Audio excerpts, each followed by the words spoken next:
você curte velocidade e quer saber tudo sobre o desempenho dos brasileiros que estão competindo nas pistas internacionais, seja bem-vindo ao podcast Mundo Afora, uma plataforma de conteúdo associada ao site F1 Mania.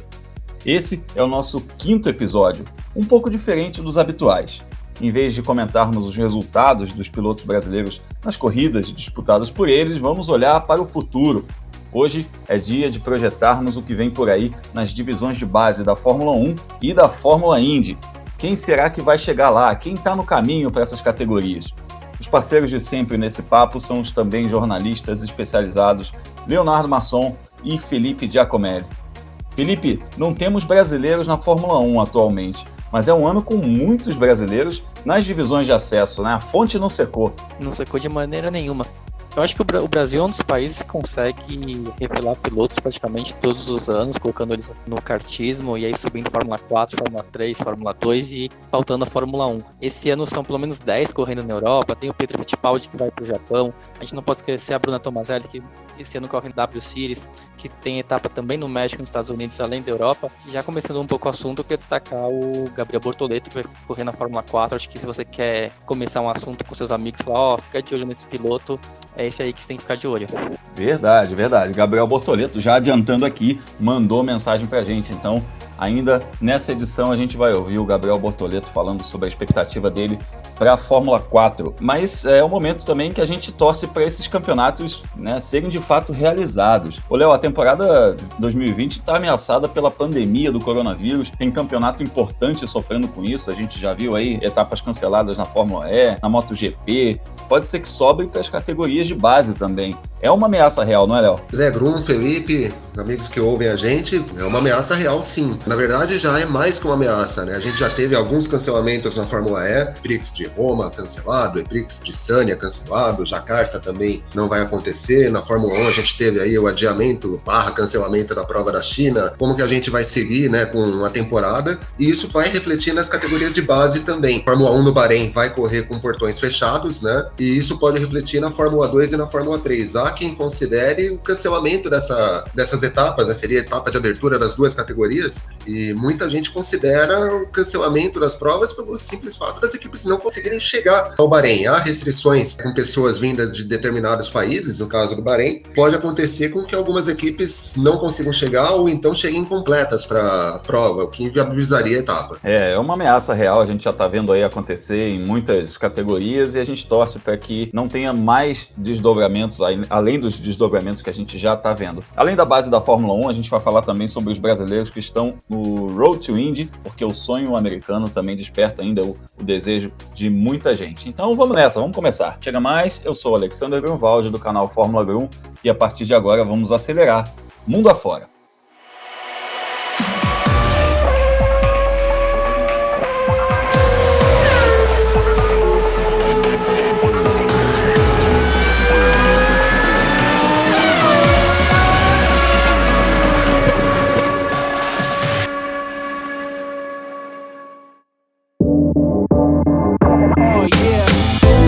E a nossa viagem começa pela Europa. Pois é, a Europa que está aí super ameaçada pelo coronavírus, mas a gente vai fazer aqui um raio-x do Road to Fórmula 1, das categorias que são os degraus que levam à Fórmula 1, e a gente tem bastante brasileiro por lá.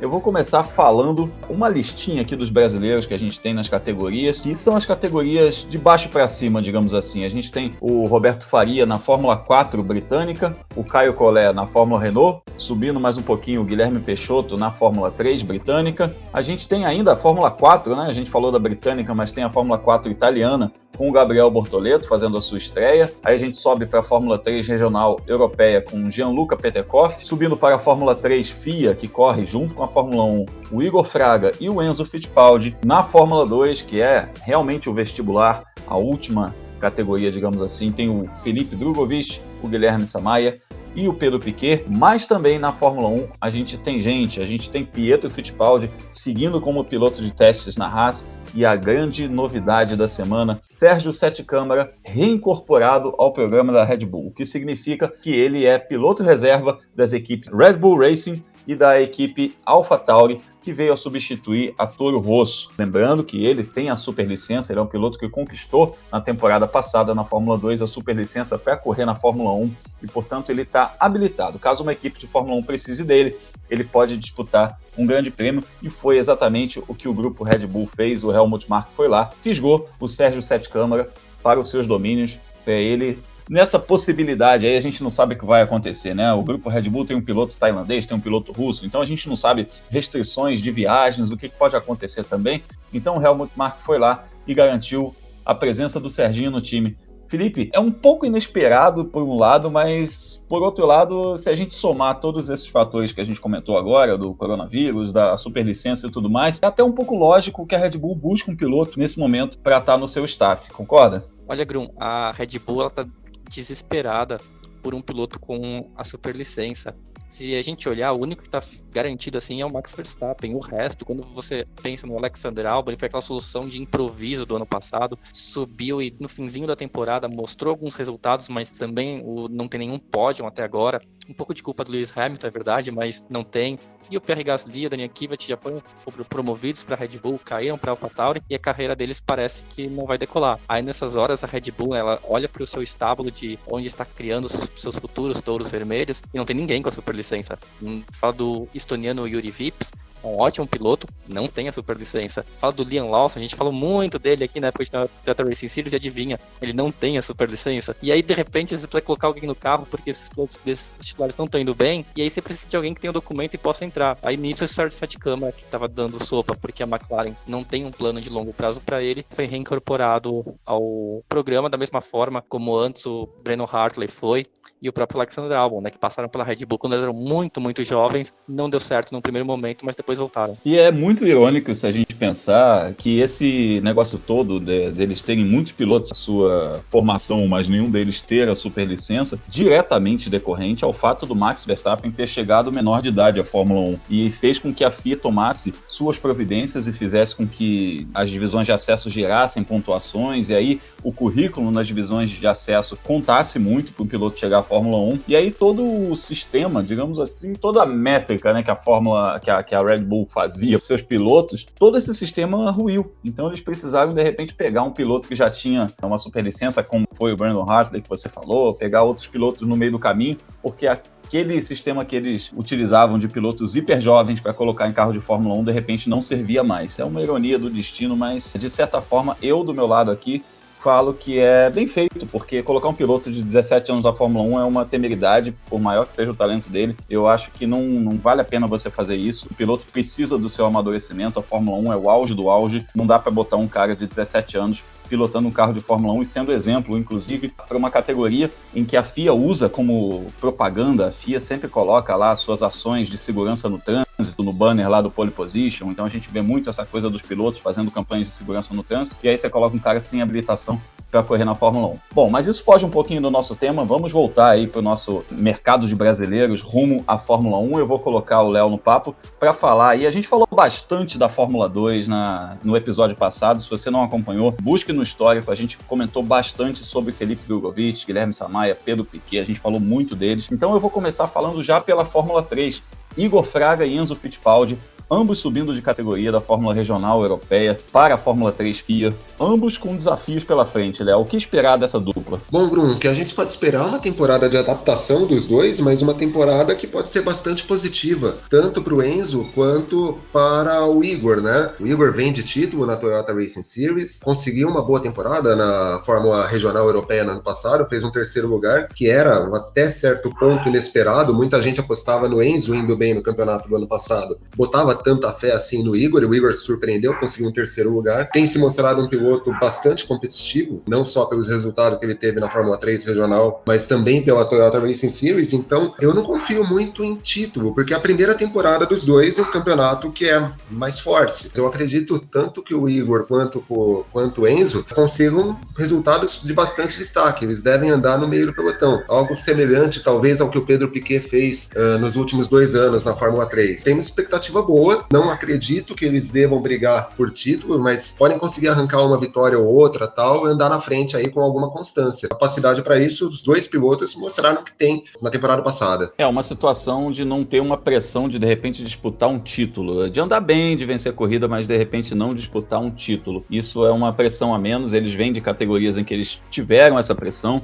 mas pertencendo à academia da Ferrari, como é o caso do Enzo Fittipaldi, talvez exista sim essa pressão. A gente tem que ver a respeito das equipes. Ele está na HWA, que talvez não seja uma equipe tão competitiva assim quanto as rivais, e o Igor Fraga está na Charus. Vamos aguardar. Eu imagino que eles façam mais de uma temporada nessa categoria, e aí sim a gente espere que eles disputem títulos. Os brasileiros que estão repetindo, falando nesse assunto, que estão repetindo uma temporada na mesma categoria são poucos. A gente tem o Roberto Faria na Fórmula 4 britânica, um piloto muito jovem que fez a sua estreia no automobilismo na temporada passada de 2019, e o Caio Collet na Fórmula Renault, que veio de título na Fórmula 4 francesa, disputou a Fórmula Renault, foi o melhor estreante e agora tem a missão claríssima de disputar o título. Fora isso, a gente vai ter na Fórmula 4 italiana o Gabriel Bortoleto. Ele vai disputar 3 corridas da Fórmula 4 alemã e a temporada completa da Fórmula 4 italiana, porque batem datas, mas é interessante para ele ter mais atividade, ter mais hora de voo nesse carro, então ele vai disputar essas 3 etapas da Fórmula 4 alemã. E na Fórmula 3 a gente tem o Guilherme Peixoto na Fórmula 3 britânica e o Gianluca Petekoff na Fórmula 3 regional europeia, que foi a Fórmula 3 disputada pelo Igor Fraga e pelo Enzo Fittipaldi. Felipe, é um ano meio de tudo ou nada também para o Gianluca. Ele precisa mostrar um resultado, digamos assim, mais impactante. Eu ia falar mais forte, mas ele não vem de anos fracos. E a verdade é essa. Ele vem de campeonatos muito sólidos, desempenhos muito bons. Ele foi o melhor estreante na Fórmula 4, venceu corrida, fez um campeonato fortíssimo, fez um ano para disputar o título, foi vice, e agora ele subiu para a Fórmula 3 regional europeia pressionado. Inclusive, ele também faz parte da academia da Ferrari e meio que se espera um título dele nesse ano. Como avaliar esse momento de carreira do Gianluca, que é um piloto preparado desde muito novo? Ele faz parte de programas de patrocinadores fortes desde muito novo, ainda no kart. Ele sofre mais pressão que os seus colegas esse ano? Sofre bastante. Vamos voltar um pouquinho no tempo. Na primeira etapa da Fórmula 4 alemã do ano passado, o Gianluca ele dominou a corrida, ele ganhou com quase 10 segundos de vantagem para o segundo colocado. Ele deu um pouquinho de sorte porque um dos pilotos estava segurando o resto do pelotão, mas isso não tira o mérito dele. Ele foi imbatível, mas essa foi a única vitória dele do ano passado. Então, quando você pensa em todo o potencial que ele tem, todo o talento que ele já mostrou na carreira, seja no kart, seja na Fórmula 4,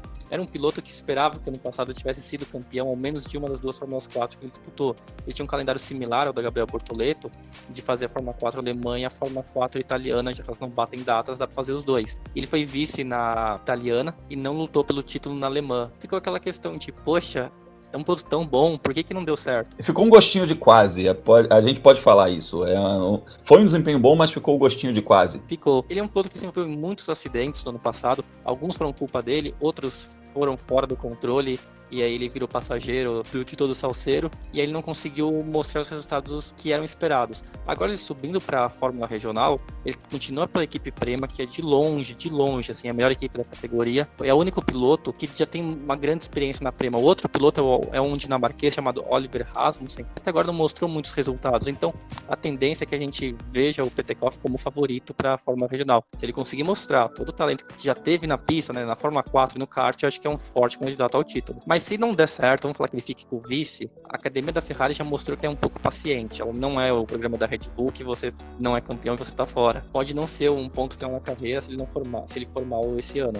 A punição seria fazer uma Fórmula 3 no ano que vem para uma equipe de segundo escalão, o que obviamente é ruim para a carreira dele, mas não é também um fim do mundo para ninguém. A gente torce para o Gianluca ter mais sucesso ainda. Ele é um piloto já com um currículo muito vitorioso na base, um currículo que a gente aqui, nós 3, acompanhamos há muito tempo, e é um piloto simpaticíssimo, que portas abertas, inclusive, reforçando. Gianluca, se você quiser mandar uma mensagem para a gente, estamos aqui para a gente saber da sua expectativa para a temporada, e em breve a gente vai se falar também. Eu quero arredondar esse assunto das categorias de base da Europa, mencionando a W Series, porque apesar da gente não considerar ela uma categoria de base no contexto da categoria, porque é uma categoria 100% feminina, então existe um pouco essa separação conceitual da categoria, a gente lembra que são carros equivalentes aos carros de Fórmula 3. Então, isso pode fazer com que as competidoras que saiam desse campeonato possam dar passos maiores, possam tentar outras categorias, como é o caso da própria Jamie Chadwick, que já fez outras corridas, já disputou a Fórmula 3 asiática e está aí ligada ao programa de desenvolvimento da Williams. E a gente vai ter a brasileira Bruna Tomazelli, foi selecionada para essa segunda temporada da W Series. A W Series esse ano amplia seu calendário, sai um pouco da Europa, corre também na América do Norte, corre no México, Estados Unidos, e a gente vai ficar um pouco de olho nisso. A gente vai falar mais para frente da W Series em outros episódios, quando a temporada estiver para começar, mas é bom a gente mencionar agora para também ficar de olho. E para finalizar aí as categorias de base rumo à Fórmula 1, eu vou chamar uma mensagem do Gabriel Bortoleto. A gente falou bastante dele aí, então vamos ouvir o Gabriel Bortoleto, que voltou para o Brasil justamente por conta desse surto aí do coronavírus. Vamos ouvi-lo. Fala, Gabriel. Fala, Grum, beleza? Bom, voltei da Itália fazem 2 dias por conta desse caso que está acontecendo de coronavírus agora. Eu acabei testando só um dia em Adria, foi para fazer o shakedown do carro, mas mesmo testando só um dia já me senti confortável nele. É um carro bom, tudo novo, muito legal. Muitos testes já foram cancelados por conta desse ocorrido e eu vou correr na Fórmula 4 italiana e 3 etapas do alemão pela Prema. É uma equipe muito boa, uma equipe que tem continuação. Esse foi um dos grandes motivos de eu ter escolhido ela também. Tem Fórmula 3, Fórmula 2, Fórmula Regional, tem de tudo. E é uma equipe muito boa e eu me sinto confortável lá no time. E assim que esses ocorridos de coronavírus, os casos derem uma diminuída, os testes vão voltar, as corridas. Não acho que as datas das corridas mudem de data. Pode ocorrer, mas até lá eu acho que vai dar tudo certo já. Bom, grande abraço e eu vou dando notícias. Valeu, Gabriel Bortoleto, a gente está aí na torcida por você e na torcida também para que esse campeonato seja realizado, que transcorra sem mais percalços. Gabriel corre numa equipe italiana, no campeonato italiano, então está ali no centro, né, do furacão da pandemia do coronavírus. Então vamos ficar de olho para que tudo corra bem. Da Europa, viajaremos agora para o Japão.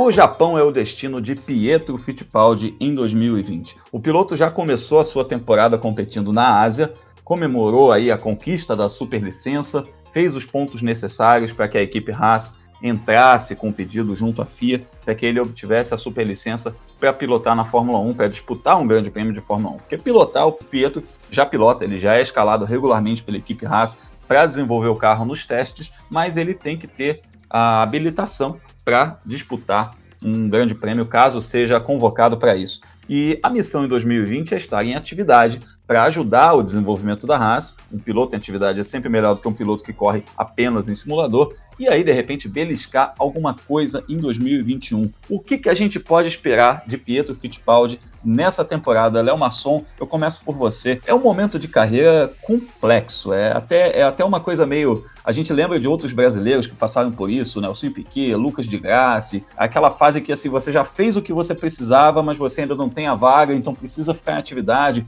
Outros pilotos já passaram por essa situação, pilotos como Pierre Gasly, que foi para o Japão, o Stoffel Van Dorn também. É uma situação de campeonato, é uma situação de carreira um pouco, não um beco sem saída, mas é um pouco que você precisa mostrar resultado. É uma sinuca de bico, na verdade, né, que ele vive, mas o pior momento talvez tenha passado. O grande problema do Pietro ele já resolveu, que era a pontuação da superlicença. Então, a partir de agora, ele tem que se manter em atividade, e se manter em atividade num campeonato como o Super Fórmula é bastante positivo. Super Fórmula é um campeonato que pilotos que aguardam uma vaga na Fórmula 1 têm disputado nos últimos anos. Stoffel Van Dorn disputou, se eu não me engano, Pierre Gasly disputou também o campeonato lá no Japão. E ele vai enfrentar no grid lá alguns pilotos que já tiveram passagens pela Fórmula 1. Kazuki Nakajima é um deles, o Kamui Kobayashi também. Enfim, é um campeonato bastante forte, na minha visão até mais forte, de repente, que a Fórmula Indy, por exemplo. Garante ao piloto aí além dele se manter em atividade, é um carro aparentemente mais próximo com a Fórmula 1. Então é importante ele né, conseguir em atividade. Lógico, se ele tiver bons resultados é melhor ainda, porque atrai ainda mais atenção, não só da Haas, mas de outras equipes. Mas o fato dele já ter ganho a superlicência, já ter conquistado a superlicência, também coloca pressão em cima dos titulares da Haas. O Romain Grosjean e o Kevin Magnussen vão ter que mostrar resultados, porque agora eles de fato têm uma sombra, que é o Pietro. Pietro pode, de repente, não sei esse ano, mas a partir do ano que vem, se tornar titular da Fórmula 1 na vaga de um dos dois. É importante para o Pietro, então, se manter em atividade, conseguir bons resultados lá no Super Fórmula, para colocar pressão nos dois titulares da Haas. Show! E o Felipe, inclusive, acompanha também muito de perto as evoluções tecnológicas. Felipe, você quer complementar alguma coisa a respeito da Super Fórmula? Porque todo ano os japoneses trazem alguma novidade. É interessante essa busca dos japoneses para sempre terem um topo de tecnologia, porque já é um campeonato que é geograficamente isolado do centro, né? Geograficamente distante do automobilismo europeu, que não está ligado ali ao que se faz nos Estados Unidos. Então, os japoneses prezam muito por essa coisa da tecnologia, o carro está sempre sendo um carro top de linha, tem envolvimento de fábricas, então dá para a gente esperar também um avanço técnico do Pietro nesse aspecto. Existe a questão dos próprios motores, né? No Japão você tem Honda e Toyota investindo nos campeonatos, algo que não acontece tirando a Fórmula 1 em nenhum outro campeonato de monoposto do mundo, né? A Fórmula Indy, por exemplo, você tem a briga entre os dois motores, mas os carros ali, tudo é muito similar e não tem investimento, né? A Chevrolet não coloca dinheiro para contratar um piloto, ser piloto Chevrolet, ou a Honda ser um piloto Honda. Acho que a única exceção sendo o Takuma Sato. No Japão é diferente, está lidando com engenheiros de equipe de fábrica, da mesma maneira que uma Fórmula 1 você lida com engenheiros de equipe de fábrica. E isso pode ajudar muito o Pietro também na questão de dar feedback, mas nisso ele é considerado um bom piloto, porque ele é escalado regularmente, né, para a Haas fazer os testes, os treinos, fez pré-temporada no ano passado e treinos de meio de temporada e de fim de temporada em Abu Dhabi. Acho que nisso ele tem muito a crescer. E só o Léo falou dos pilotos fortes da Super Fórmula, a gente não pode esquecer que também tem muitos veteranos lá, um deles é o Naoki Yamamoto, que participou de treino livre da Fórmula 1 no ano passado e foi muito bem. E a gente vai ficar aí de olho no Pietro Fittipaldi, porque é um brasileiro que, tendo aí a super licença para a Fórmula 1 e estando ligado a uma equipe de Fórmula 1, realmente é um piloto que a gente tem que ficar de olho, porque pode ser uma esperança da gente voltar a ter um representante na categoria máxima do automobilismo mundial. Do Japão, viajamos para os Estados Unidos.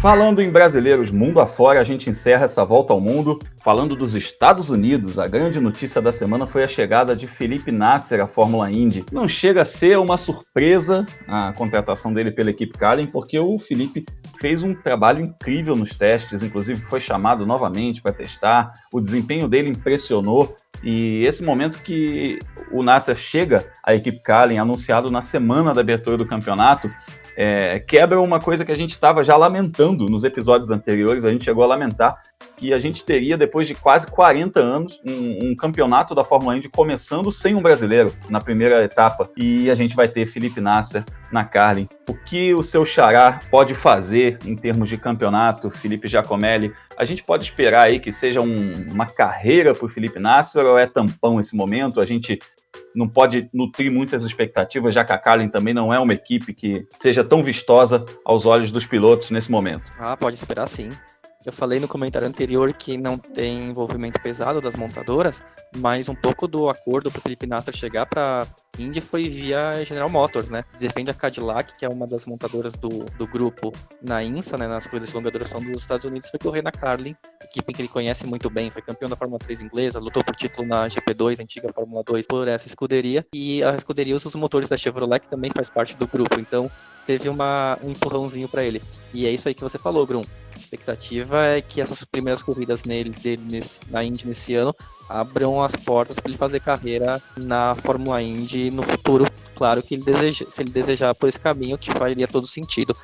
Teve uma reportagem, inclusive, da imprensa americana, que entrevistaram, acho que tanto ele quanto o Sérgio Sete Câmara, que todo o acordo Red Bull, né, antes dele tomar Red Bull e criar asas, eles perguntaram, e aí, mas vocês vão correr nos ovais? Eles falaram, vamos, não tem problema com isso. Então acho que a expectativa é ver o Felipe Nasser em breve em tempo integral na Indy. Fica aquela questão mesmo, pela Carlin não é uma boa equipe, talvez se fosse melhor se ele tivesse uma chance na Penske, no Andretti, no Ganassi, mas é o primeiro passo, vamos ver como ele se sai. Pois é um começo. O Felipe Nasser, ele, depois de deixar a Fórmula 1 no fim de 2016, ele migrou para o Endurance, foi campeão da IMSA em 2018, vice-campeão em 2019, então ele se adaptou muito rapidamente aos protótipos, está guiando uma barbaridade, e já falei em outras ocasiões, inclusive, ele não deve nada a pelo menos 2/3 do grid da Fórmula 1. A gente tem um piloto de altíssimo nível, e lembrando que esse teste da Carlin, esse último teste que ele fez, foi até numa situação engraçada. Ele foi convocado para esse teste, ele estava num churrasco em Brasília, ele saiu meio às pressas, pegou aqueles voos pinga-pinga, conexão em Fortaleza, Miami, chegou na classe econômica, não dormiu direito, tomou um banho no hotel, perdeu a parte da manhã do treino, chegou só para treinar na parte da tarde e foi o mais rápido do dia. Então isso mostra também o talento do Felipe, a gente torce para que ele tenha uma grande carreira aí na Fórmula Indy. Se isso se desenhar para ele é um piloto ainda muito novo, a gente torce por isso. E falando então do Road to Indy, eu chamo o Léo Masson para a gente conversar sobre as categorias inferiores, o pessoal que sonha em chegar na Fórmula Indy. Apesar de não ser parte do Road to Indy, a categoria Fórmula 4 americana vai ter um brasileiro, o João Matos, e as categorias que efetivamente são parte do Road to Indy, a USF 2000, vão ter aí o Dudu Barrichello e o Kiko Porto na USF, e o Lucas Cole correndo especificamente nesse fim de semana na Indy Pro Series. É uma meninada boa, né? Uma meninada de diferentes origens, assim, então não dá pra gente esperar um desempenho tão uniforme de todos eles, mas é uma meninada boa que tá chegando, né, Léo? Sim, Grum, sem dúvida. O João Matos fez carreira no kart aqui no Brasil, né? Vai ter a experiência dele agora na Fórmula 4 americana. É um piloto que vale ficar de olho. A Fórmula 4, como você bem disse, ela não faz parte do Road to Indy, né? Não é uma categoria que integra aí o caminho da Indy, mas é um campeonato bastante importante aí para a formação de pilotos. E aí a gente tem, nas categorias do Road to Indy, pilotos com experiências bastante distintas, né? O Lucas Cole vai correr na Indy Pro Series, ele fez um ano de Indy Lights ano passado. E não tem programa ainda definido para a temporada desse ano, mas vai disputar essa primeira etapa lá em St. Pete no final de semana na Indy Pro Series. É um piloto veterano, para a Indy Pro Series provavelmente deve fazer um bom papel. Ele não tem a responsabilidade de correr uma temporada inteira, né? Fazendo uma prova só, ele pode partir para as cabeças. O Kiko Porto fez um ano muito bom no ano passado na Fórmula 4, agora migra para o SF 2000, onde ele vai ter o Dudu Barrichello, né? O outro brasileiro, um ano de evolução provavelmente, né? Evoluir até para poder subir de categoria. Então, expectativas bastante distintas para os brasileiros que estão no caminho da Indy, ou, no caso de João Matos, a Fórmula 4 americana. O Dudu Barrichello, inclusive, chegou a liderar os testes de pré-temporada, uma categoria muito competitiva, a USF 2000. Eu observei os tempos e vi ali 12 pilotos separados por 4 décimos, meio segundo. Então, realmente, qualquer pelinho que você encontra, qualquer coisa que você encontra, você pode fazer ali a diferença entre largar fora do top 10 ou, de repente, ter um lugar na primeira ou na segunda fila. A gente torce para o Dudu Barrichello, para o Kiko Porto, para o João Matos, também para o Lucas Cole, mesmo que seja por uma etapa apenas, mas a gente espera que ele desenvolva sua carreira, seja onde for. Antes de encerrar esse podcast, eu convido você a interagir conosco nas redes sociais e também a apreciar nossos conteúdos sobre o esporte a motor. Felipe Giacomelli fala do mundo do automobilismo no blog World of Motorsport, no qual também faz a agenda da velocidade para você acompanhar resultados de corridas e as classificações dos principais campeonatos do planeta. Leonardo Masson escreve no site F1 Mania e também nas plataformas digitais da revista Racing. Eu, Alexander Grunwald, estou no ar pelo YouTube com o canal Fórmula Grum, trazendo bastidores do esporte a motor e também o quadro Mundo Afora, no qual eu entrevisto os pilotos brasileiros que estão competindo no exterior. Falando em YouTube, eu lembro que além de estarmos em todos os agregadores de podcasts, esse conteúdo também é publicado no canal F1 Mania. E lembro que tanto eu quanto o Felipe e o Léo acompanhamos diariamente as novidades do automobilismo em nossas redes sociais. Chegando ao finalzinho aqui dessa quinta edição, agradeço Leonardo Masson, Felipe Giacomelli. Bom papo, hein? Sempre um bom papo, Grum, sempre um bom papo. Enfim, começou a temporada, né? Finalmente a gente pode dizer que começou a temporada. Apesar de coronavírus, apesar de tudo isso, A gente tem finalmente aí Fórmula 1 esse final de semana, Indy com as categorias de base já, e vamos ficar ligado em tudo isso. Quem quiser me acompanhar nas redes sociais, Leonardo Marçom no Twitter, Leonardo_Marçom no Instagram. Valeu também, Felipe Giacomelli. Até a semana que vem. Valeu, Grum. E lembrando, esse final de semana, se tudo der certo, o coronavírus não afetar a Fórmula 1, tem o GP da Austrália, mas sabe quem faz a preliminar lá? Uma categoria chamada S5000, que é considerada a Fórmula Indy da Austrália. E vai ter um confronto que eu não sei nem que ano que a gente está falando. É Rubens Barrichello contra Giancarlo Fisichella. Os dois pilotos foram convidados para fazer parte dessa prova e a promessa de bons pegas por lá. E claro, se você quiser saber os resultados, os horários e onde assistir as principais categorias do automobilismo mundial, só entrar no meu blog felipegiacomelli.com ou procurar no Google por World of Motorsport ou nas redes sociais, Twitter e Instagram por Felipe Giacomelli. E lembrando, né, quem quiser mandar mimos pra gente, desde paçoca a ingressos para ver as corridas, a gente está aceitando. A caixa postal tá na descrição aqui do podcast. Boa, boa. Sempre lembrando dos mimos. Muito bom, muito bem lembrado, Felipe Giacomelli. Bem lembrado também da S5000. Que ano é hoje, gente? Pois é, Rubens Barrichello e Giancarlo Fisichella andando em monopostos. Vai ser muito divertido e a gente vai falar sobre isso na próxima edição. Se você curtiu o podcast Mundo Afora da Filmania, compartilhe em suas redes sociais e recomende aos amigos. Obrigado a você que acompanhou a edição anterior, está aqui novamente conosco. Se essa é a primeira vez que você nos ouve, seja bem-vindo, volte sempre. No próximo episódio, voltaremos a falar sobre os desdobramentos do coronavírus em todos os continentes, o que está afetando aí as categorias do automobilismo mundial, e vamos trazer também as novidades sobre os pilotos brasileiros no automobilismo internacional. É isso, ficamos por aqui, até a próxima!